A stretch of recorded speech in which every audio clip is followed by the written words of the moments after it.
Welcome to another episode of Cannabis Health Radio. I'm Ian Jessup. And I'm Corey Yelland. Our guest today has experienced crippling back pain that required 6 operations.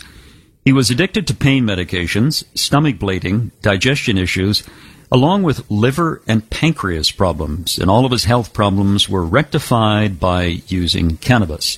Joining us from Connecticut in the U.S. to tell his story is Chris Johnson. Chris, good of you to do this. That was a hell of a long list. Was that only a partial list or a full list? That was a pretty full list, I think. Okay. I think that's enough. Yeah, that's definitely enough. Yeah, in reading your health problems, I got the impression that you were in a bit of a mess. When did your health start to decline? Yeah, so I was relatively healthy most of my life up until about 1999 or so, in my early 20s. And I had my first back problem at work, and we thought it was just a strain. You know, I went through the usual trying different medicines and different exercises and just trying to, muddle through it. And it took about a year until we realized that it was just getting worse and worse, and I had to have a surgery. So it was around 2000 when I had my first surgery. What was the issue with your back? How did you injure it? Well, I was changing a snowplow blade at work, and we thought from the bending and the heavy lifting, the awkwardness, maybe I twisted something or just pulled a muscle. We didn't realize the severity of it or how bad it would get in the years to come at that time. And so you had an operation to correct the issue, correct? Yes. It was relatively successful. For several years after that, I did what the doctor said. I did some physical therapy afterwards. I had some lingering pain and issues, but it wasn't like life-altering or debilitating. I continued working. I went back to my job, and everything seemed to be okay at the time. Now, in the introduction, I said you had 6 operations. Yes. So my second one was in 2008, 8 full years later. The pain was slowly creeping up and getting worse leading up to that one, maybe like 2 years before even. And just kind of played it off as maybe I was just gaining a little bit of weight or, getting older. It wasn't that big of a deal until one day it got really bad. And I was like in tears and couldn't stand the pain and had to go to the hospital. And that's when everything went downhill from that time. And what was the issue? What did the doctors tell you about it? Well, I had another herniated disc. This one was immediately above the level of the last surgery, and they had warned me that the other ones could rupture, and if they ruptured, that I would possibly be paralyzed if a piece of it pushed against the wrong nerve or my spine in the wrong way, and it could actually sever nerves. Ooh. Yeah. And so I had to have another operation. That one was pretty important. After the second operation, the physical therapy and the medications they were giving me became more intense, and things definitely got worse after that. What kind of medications were you on? That's when they started with the more serious painkillers, the narcotics, Oxycontin and oxycodone. They were just basically throwing anything at it to try to help me deal with the pain. And some of it worked a little bit, but most of it just kind of knocked me out and just made me forget about it by sleeping through it or whatever. They weren't really helping with the actual problem. Did you become addicted to them? Yeah, definitely. Over the course of the next couple of years, I had a couple more surgeries. One of them was I was in the bathroom late at night at my house, and I collapsed, and I was actually paralyzed from my waist down. Ooh. And so I had to be brought by the ambulance to the hospital.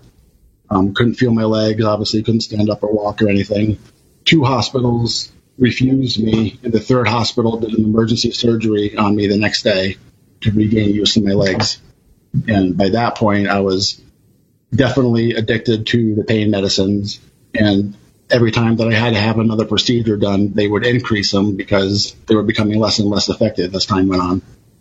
You must have thought that, given your back issues and the medications, that you were living close to, I don't want to say this, but you were close to being paralyzed for good.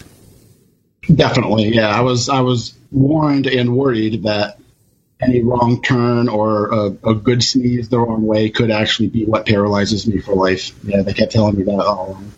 And in between, before my fourth and fifth surgeries, like I said, the pain medicines weren't working so well, so I was drinking by then, and I started drinking a lot with the pain medicines to try to help them work more. Like I would actually take oxycodone with a glass of wine. Anything to try and kill the pain. Absolutely, and all it did was just make me stupid. It made me a zombie. It made me lethargic. I mean, I couldn't.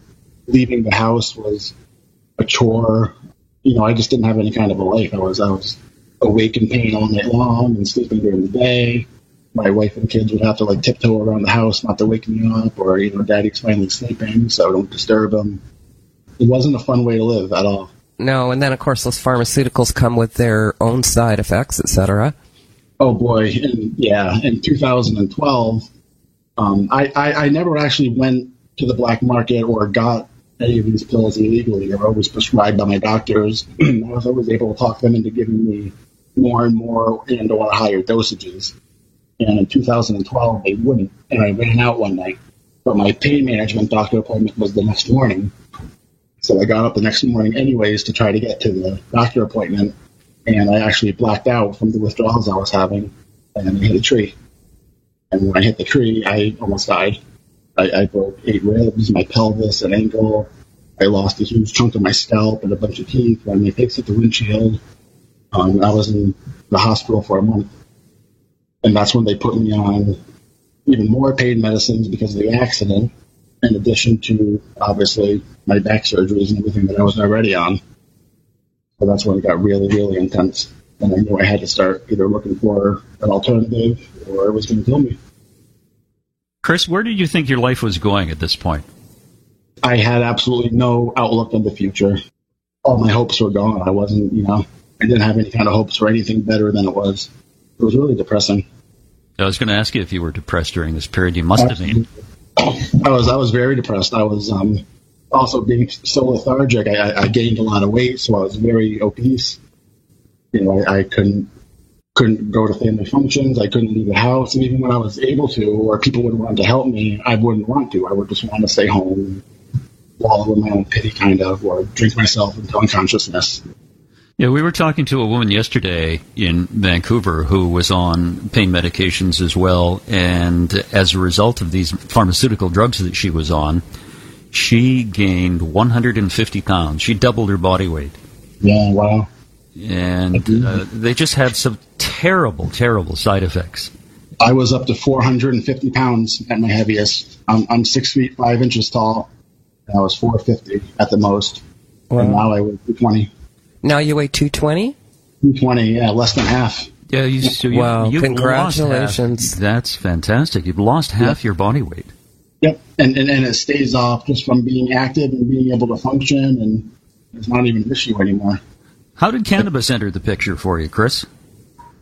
Pretty much out of desperation. I had used it recreationally when I was a teenager and younger, and it pretty much left my life for almost 10 years, probably. I had 2 kids. I got married, bought a house, did the whole working thing, and just the whole partying kind of lifestyle left me. But after all of this and starting to hear some of the research and people talking about the benefits they had from it, a couple of friends basically just put the bug in my ear saying, hey, why don't you try this? And I was like, yeah, I love weed. I used to love smoking joints, but I can't because what if I go back to work and I might get drug tested? And it just became so desperate that I was willing to give it a shot. But my doctors did not want to help me at all. So I had to do all the research and experimenting and talking to other people all on my own. I had no doctor supporting me whatsoever. They all told me no. When you were taking cannabis, were you taking oil or were you edibles? What sort of form were you ingesting this? Just smoking the flower. That was it. That's how I started it. I didn't have any experience with oils or waxes or anything like that. So when you started smoking it, did it make a difference? It did.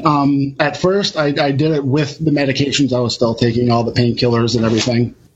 And I basically only wanted to feel more comfortable and be able to live like that. I wasn't really looking to get, to stop taking the pills or anything like that. I just wanted to be able to be in my body and not be in excruciating pain. But over the course of a couple of months, I started to feel better and better. And I noticed I was taking less pills. So I just kind of kept going with that. And eventually I was able just to keep dropping different pills. Like as I started losing some weight, I didn't need all the blood pressure medicines anymore. When I was able to start sleeping at night again, I didn't need the sleeping medications anymore. And obviously the pain pills, I was able to start taking less and less of those. And this was just by smoking? I'm sorry? And this was all just by smoking it? Only by smoking it, yes. Okay. So what do you attribute the weight loss to then? Was that because you the pain was less so you were able to be more mobile? Yes, definitely. Instead of just being a vegetable in a recliner all the time, I was able to actually move. I wasn't able to sleep in my bed or lay down flat for over 2 years. I had to sleep in a recliner all the time. You had to sleep in a recliner for 2 years? Yes. I could not lay flat. Even MRIs and x-rays were excruciating for me to go through because I had to actually lay flat and still. That was terrible. It must have made a big difference to your family life as well when you started needing less painkillers. Yeah, definitely, because I was able to start going to my kids' school functions again. I was able to start going out with my wife again. I was able to start having an actual life again. Chris, tell me about when you were on the medications. You said in the notes that you sent us that it damaged your liver and pancreas. Tell us about that. Well, I would have a bout of pancreatitis every couple of weeks. I had lesions that grew on my liver and pancreas, but the doctors kind of put those on the back burner because of the spine problems and the nerve damage problems and everything else I was having. The growths weren't like a main priority for them. So they never actually tested them to see what they were or what was causing them. But clearly the alcohol and the pain medicines were causing them, because when I started using less and eventually stopped, they continued monitoring the growths and they all shrunk and eventually went away on their own. Now, when you were taking the cannabis, when you were just smoking the cannabis, did your desire for alcohol decrease? It did, yes. Yeah, because the alcohol really wasn't for enjoyment anymore. The alcohol was just to try to numb my brain and knock me out, basically. Self-medicating, basically. Yeah, exactly. I wasn't getting any kind of enjoyment out of it. I didn't just have a sip or two of wine or a beer with dinner. It was all or nothing. And unfortunately, it was around the clock. It would be first thing in the morning when I got up, or in the middle of the night, or, like I said, taking the actual pills with the alcohol. Now, when you were at that point, did your family members do their best to avoid you when you were drinking heavily? Yeah, definitely, because I would be irritable, I would act stupid, say dumb things. Luckily, I'm not a violent person in any way, shape, or form, so there was never any concerns with anybody's safety, but it definitely was not comfortable for any of them to be around. And my wife actually considered moving into a different bedroom in a different part of the house. We have an in-law apartment on our house. She considered moving to the apartment to stay close, but not really watch me that closely, killing myself like I was. And how do they feel about, how do your kids feel about their dad now? They love me. I mean, they definitely loved me through that also, but I think they are proud of what I've done. I know they're definitely happy to have me around in their lives. We have a very close relationship. I couldn't be more happy of the way things have turned out. I'm ecstatic. We're actually bringing my daughter to college tonight. Where do you think you'd be today if you hadn't started using cannabis? I would definitely be dead. There's no doubt in my mind. If the pancreatitis didn't get me, or the blackouts, a motor vehicle accident, maybe probably an overdose accidentally. I mean, by the time that I stopped, I was on quite a bit of Oxycontin and oxycodone. I was taking like 6 to 8 pills a day. I think there were 60 milligram tablets, and it was not any way that my body would be able to sustain for much longer than it did. I'm surprised it held up as long as it did, actually. I probably should have died many times before. There was a lot of times where I was sick and throwing up, and I knew I was overdosing, but I just took some more alcohol and passed back out and kept waking up. Chris, over this period when you were really struggling, you were taking a lot of alcohol, pharmaceutical medications, and you had the car accident. What was the bleakest moment for you in all of this when you look back at it? After the car accident, that was the worst. I still had 2 more back surgeries to come after that, not because of the accident, but because of the degenerative spine. But definitely in the hospital, in intensive care, only a very limited family could come and see me. And that was definitely the worst part. I remember screaming in pain when I wasn't able to move myself, but they would put me on the MRI machine and they had to roll me onto my side. And the top of my lungs, I had never screamed like that before. I would cry because of the pain. And everything just seemed so hopeless. What's the status of your back now? Well, I feel great. They told me that the nerve damage would never repair itself, so I'd always have numbness in my leg and weakness. They were wrong about that. The nerve damage has definitely repaired itself. I don't have any tingling in my legs. I don't need gabapentin anymore. They also told me that the degenerative part would not stop, that things would only get worse, and I would keep needing more and more surgeries in the future. But since 2013, when I had my last one, I haven't even gone back to a doctor. I feel excellent. I'm as active as I ever was before. I'm back to work. I was able to get myself off of Social Security disability. I just couldn't. It's almost like a fountain of youth. It feels wonderful. Yeah, you've really repaired yourself, haven't you? Just by smoking cannabis. Just by smoking cannabis, yeah. How often do you smoke during the day, Chris? A lot. I usually start when I first wake up. I have a little bit. It gets me off in the right frame of mind and the aches from the night from sleeping in bed. And probably every 2 to 3 hours, I would say, I smoke a little bit. And it's not a lot, it's not to get stoned. I do like the THC and I do like the feeling of the high, but it takes quite a bit to get high, especially if I stick with the same strain for a while. And that's not your objective. Your objective is just to control that pain. Exactly. Yeah. And so it's almost like it's not quite microdosing. It's more than that, but it's definitely more of a maintenance smoke rather than sitting down with like 2 joints and, partying. Have you ever tried not smoking for a day just to see what would happen? Yes. I often go a full day with not smoking because of my job. I do drive a lot and stuff. And so there's some days where I'll go half of a day or close to an entire day and not smoke at all. Now, where you work, do they know that you're taking cannabis as a medication? Yes. Yeah, they do, and they're very supportive. Well, that's good to hear. Yeah, it's very hard to find employers like that. Now, when you started smoking cannabis, you made some reference to some of the other things that it's helped. Can you give us a rundown of some of the things that it's helped besides your back pain? Well, it's definitely helped with sleeping. I can go to bed at night and close my eyes, and maybe within 10 or 15 minutes, I fall asleep. I've never been a fast fall sleeper, but this is pretty fast for me.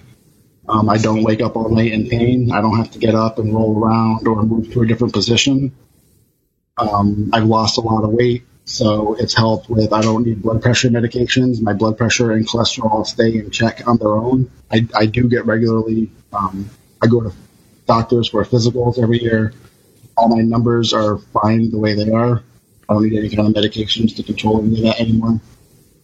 Depression is at a bare minimum because most of it was stemmed from not being, functionable. So it definitely helps with that. Well, when you talk about depression, I can understand why you'd be depressed, given the fact that you've had this terrible problem with your back, 6 surgeries, you had the car accident, and my God, who wouldn't get depressed with that? Yeah, it's definitely no way to live. What does your doctor say about the fact that you don't take opiates, etc. anymore? I fired them. I don't know. I don't see them anymore. They wouldn't help me with talking about cannabis. They wouldn't help me with researching it. They obviously wouldn't give me a medical card.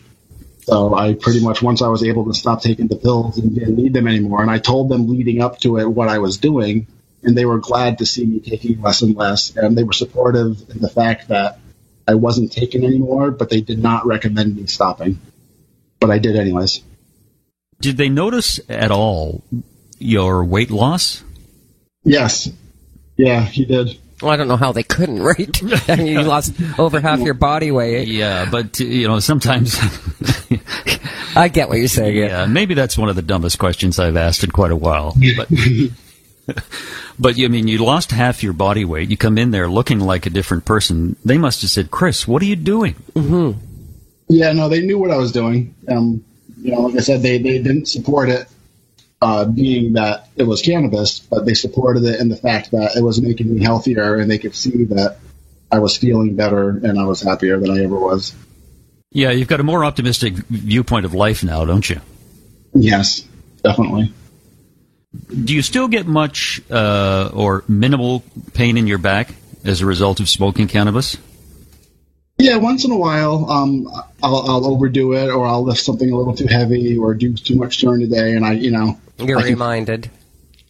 But it's not to the point where I have to sit down or I hold my back and yell "ow" or anything like that. It's just like a reminder, like, okay, take it easy. You're not a teenager anymore with nothing wrong with you. You're getting older and you've gone through some stuff. And so it's more like, a control mechanism. I know how much I can do, and I start getting warning signs, and so I stop then. What do your friends think of what you've done? They love it. They a lot of them are jealous because of their life situations or jobs. They're not able to try cannabis for themselves. But they're very happy to see me healthy and happy again, the way that I was. It must have been terrifying for them, knowing that they could watch me die at any moment, Chris, are there many companies, this is a dumb question, but we're in Canada and you're in the United States, and I'm just wondering about companies having drug tests for their employees. Is that widespread in the U.S.? It's very common, yes.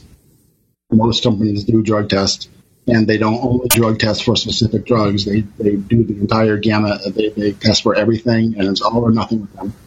Either you use it or you don't. It doesn't matter if you use it once a month in the privacy of your own home, or if you're smoking on the job. They don't care either way. They don't want you using cannabis. Now, the company that you work for, which we will not name, is very supportive of what you do. Yes. And do they test you regardless, though? No. No, not at all. Nope, not at all. Now, are there any other employees with the company who are cannabis users who do not get tested? There's a couple that do not get tested, yes. Okay. But it is widespread in the U.S. for companies to drug test you. Okay, I got that. Now, Chris, when you were going through all of this and you started to come through the other side, your weight went down, your back started to feel better, you felt better mentally. Were you more optimistic about your life as a result of taking cannabis? Yeah, everything. It was like an awakening. When I was taking less and less pills, it was like coming out of a fog. And then when I finally actually stopped, the initial withdrawals definitely for the first week, were excruciating. But then after the second week, I would say it was like coming out of a fog, and like the sun was rising, and everything was just so clear and beautiful and amazing again. I still do. I like to enjoy just a nice cool breeze or a sunny day like today. It's very gratifying being able to appreciate everything again. What did this do to your digestive issues that you had? It got rid of them. I don't have any anymore. I have no more pancreas problems. Like I said, the growths have totally shrunk and gone away on their own with no medications, no pharmaceutical medications whatsoever. I don't have pancreatitis anymore. I'm not hospitalized anymore with digestive shutdown from the opiates. I don't need my stomach pumped ever again. It's totally gone away. That's remarkable, Chris. You've done a fantastic job of actually cleaning up your health. I mean, it was not your fault that your back went out, but the doctors put you on all these pharmaceutical medications, which really took you down a very, very dark road. And yeah, it was a snowball effect, unfortunately. It's like once you started with the first thing, it would have some side effects that needed to be treated with some more medications, which would have side effects which needed to be treated with more.